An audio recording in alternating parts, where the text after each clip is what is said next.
भक्ति में सबसे पहली बाधा के रूप में, भक्ति को विचलित करने के लिए, हमारे मन को विचलित करने के लिए सबसे पहली बाधा राक्षसी पूतना आती है। पूतना का रूप क्या है? पूतना का अभिप्राय क्या है? भजन कर रहे हैं, नाम जप कर रहे हैं और नाम जप में खूब मन लग रहा है, थोड़ी देर बाद किसी कारण से, किसी व्यक्ति की वजह से, किसी फोन की वजह से या किसी भी कारण से नाम जप छोड़ना पड़े या मन वहां से हट जाए, वो कारण उस समय जो है वही पूतना है।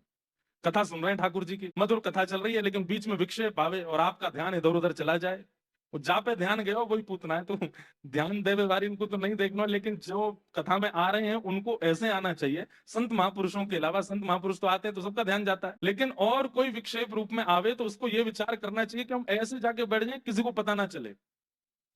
बहुत बड़ा अपराध होता है कि कथा का प्रवाह चल रहा हो, कथा सुंदर मधुरता से चल रही है और फिर बीच में कोई विक्षेप, ये विक्षेप ही तो पूतना है। कि विक्षेप जो बनता है भजन में, साधन में, नाम में, कथा में, वही पूतना है। इसलिए कोई बहुत करीबी भी हो, वो कहीं पूतना ना बन जाए, इसका ध्यान आप लोग रखो। भले ही आपका साधन चल रहा हो, बीच में चाहे जो हो जाए। अब वक्ता है, मंच पर बैठते हैं, कथा सुनाते हैं, कितना कुछ हो रहा होता है पंडाल में, कोई उठ के जा रहा है, कोई पानी पी रहा है, कोई इधर देख रहा है, कोई उबासी ले रहा है, कोई सोई गया है, यहाँ तो कोई नहीं सुन। वक्ता को कितना ध्यान रखना पड़ता है, यहां से कोई आवाज ना आ जाए, उधर से कोई आवाज ना आ जाए, कितने ध्यान केंद्रित होकर, ऐसे ही श्रोताओं को भी ध्यान रखना चाहिए।